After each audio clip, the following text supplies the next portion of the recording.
लो जो मेरे पाकिस्तानियों, अनमोल उर्फ पिंकी की कहानी अभी भी जारी है। जब मरियम नवाज ने अनमोल उर्फ पिंकी के केसू में अपना इंटरेस्ट जाहिर किया, तो वो इंटरेस्ट क्या था बेसिकली कि पिंकी के ऊपर बनी गाला में भी केस डाला जाए कि ये उधर भी डिलीवर करती रही है। मगर देख लें, आज पिंकी की चीखो पुकार ने ये साबित कर दिया कि ये ज़बरदस्ती उसे मार मार कर इस तरह के बयानात ले रहे हैं। आप देख लें, उसने बोला कि मेरे ऊपर बच्चों के अगवा और कत्ल के मुकदमात भी डाले जा रहे हैं और मेरे ऊपर तशद्दुद भी किया जा रहा है। और लाहौर से गिरफ्तार करने के बाद अभी जो पिंकी का इन्होंने हाल किया हुआ है, आप देखते नहीं, जो पहले दिन की पिंकी थी और जो अब की पिंकी है, उसमें ज़मीन और आसमान का फ़र्क आ चुका है। बेजा उसके ऊपर केसेस डाले जा रहे हैं। यानी इसमें बड़े बड़े नाम हैं। मैं आपको क्या बताऊं, शुरजेल मेमन, उसके बाद शेरी रहमान की जो बेटी आपने देखा, वो भी ड्रग लेकर उसकी भी वफात हो जाती है। वो भी बेसिकली पिंकी से ही माल खरीदती थी। ये जितने भी M P M N As हैं, जिसमें पीपल पार्टी के हैं, नून के हैं, बहुत बड़े बड़े ब्यूरोक्रेट्स, उनके भी नाम सामने आ चुके हैं जो पिंकी उनको सप्लाई करती थी और ये उसके साथ मुकम्मल राब्ते में थे।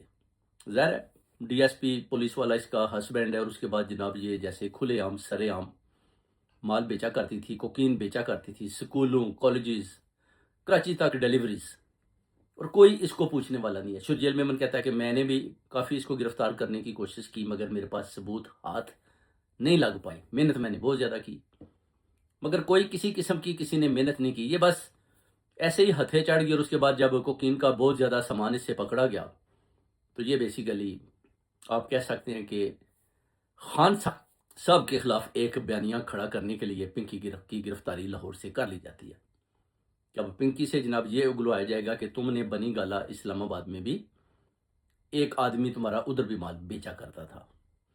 अब पिंकी की जो चीहो पुकार है, वो आप देख सकते हैं, रियासत के खिलाफ, इन अदारों के खिलाफ, पुलिस के खिलाफ, इन ब्यूरोक्रेट्स के खिलाफ, वो इन सब के खिलाफ जितने भी सियासतदान है, उसने सच उगला। मगर उसको वो कहती है तशद्दुद कर करके मेरे ऊपर उल्टे केस बना दिए गए। जो मैं बयान करना चाहती हूँ कि कौन लोग मेरे साथ इन्वॉल्व हैं, उनका कौन कौन सी जमातों के साथ तल्लक है, वो तो जनाब मेरे खिलाफ अब खड़े हो चुके हैं। पहले तो मुझसे माल लिया करते थे, पैसा बनाते थे, कोकीने पीते थे, और अब उन सब का प्रेशर है कि बस इसको जनाब इस तरह तशद्दुद किया जाए और इसको इमरान खान के खिलाफ इस्तेमाल किया जाए। मगर अदालत में उसकी चीखों पुकार ने साबित कर दिया कि ये रियासत मेरे ऊपर तशद्दुद कर रही है और मेरा किसी किस्म का लेन देन बनी गाला में या खान साहब के साथ नहीं।